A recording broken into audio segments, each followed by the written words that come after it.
You ever notice how your social circle feels less like a big window to the world and, I don't know, more like a mirror?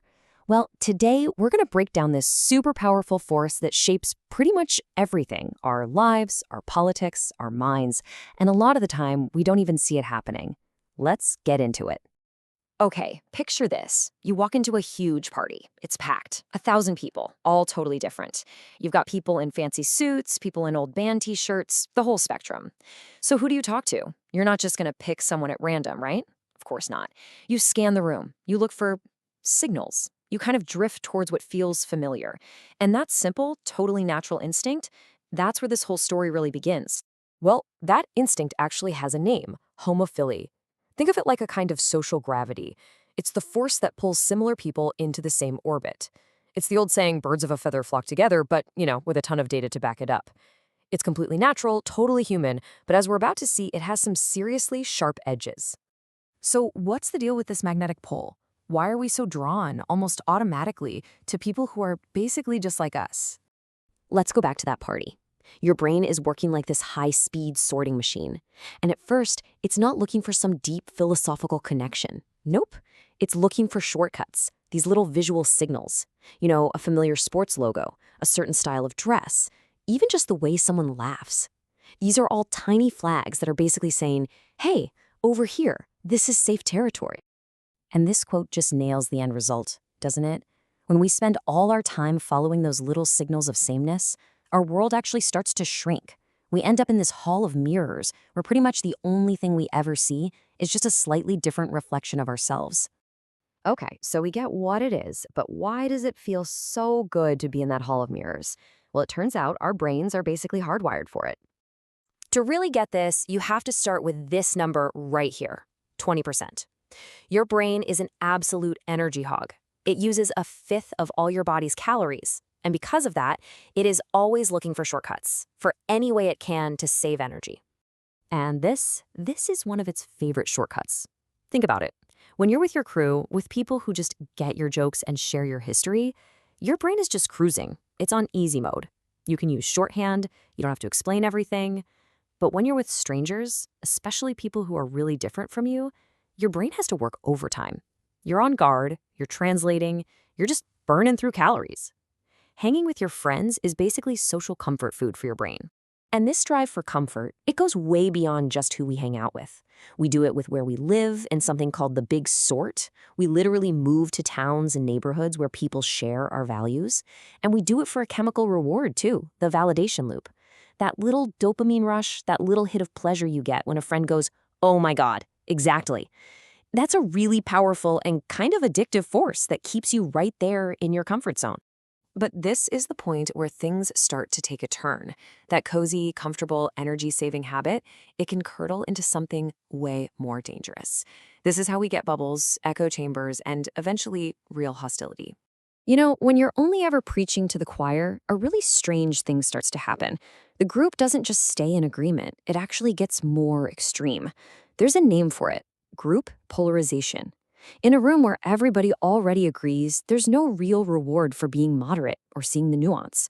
The reward comes from being the most passionate, the most certain, which pushes the whole group further and further to the edge. And to fight this, you first have to figure out what kind of room you're actually in.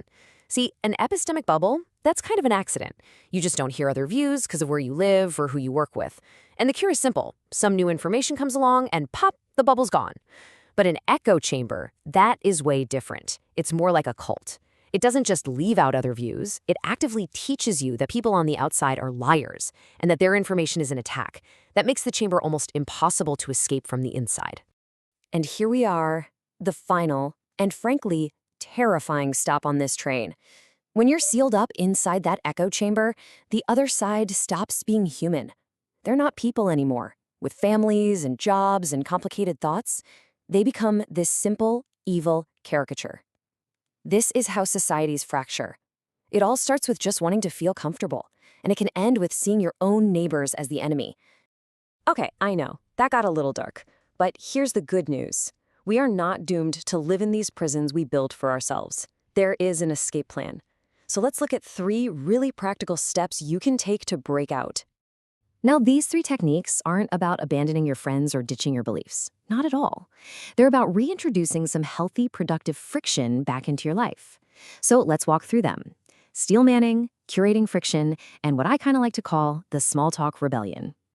All right, first, let's look at what we usually do. We straw man an argument. We take the weakest, most ridiculous version of the other side's points, and then we just knock it down. It feels great, makes you feel smart, but you haven't actually learned a single thing. So the alternative is to steel man it. And here, the goal is totally different. It's not to win, it's to understand. You try to build the strongest, smartest, most generous version of the argument you disagree with. Seriously, if you can't explain why a smart, decent person might hold that view, then you just haven't done your homework yet. And this leads right into the other two steps. Curating your friction just means you don't hate follow people online just to get angry. No, you actively seek out the most thoughtful, most reasonable voice on the other side so you can actually understand their perspective. And the small talk rebellion, it's all about rehumanizing people in the real world. Talk to your neighbor with a different political sign, not about politics. Talk about their dog or the weather. That basic human connection, that is the antidote to dehumanization. So, what's the ultimate goal here? I mean, it's not to live your life in a constant state of argument. No way. It's about transforming how we see the world. Look, the bottom line is this. Homophily is like a warm, cozy bed. It's comfortable. But you know what? Nothing interesting ever grows in a bed. Real growth, for you as a person and for us as a society, that happens in the dirt, in the mess, in those uncomfortable but absolutely vital spaces where different ideas clash. And this is the thought I really want to leave you with. We can make a conscious choice here.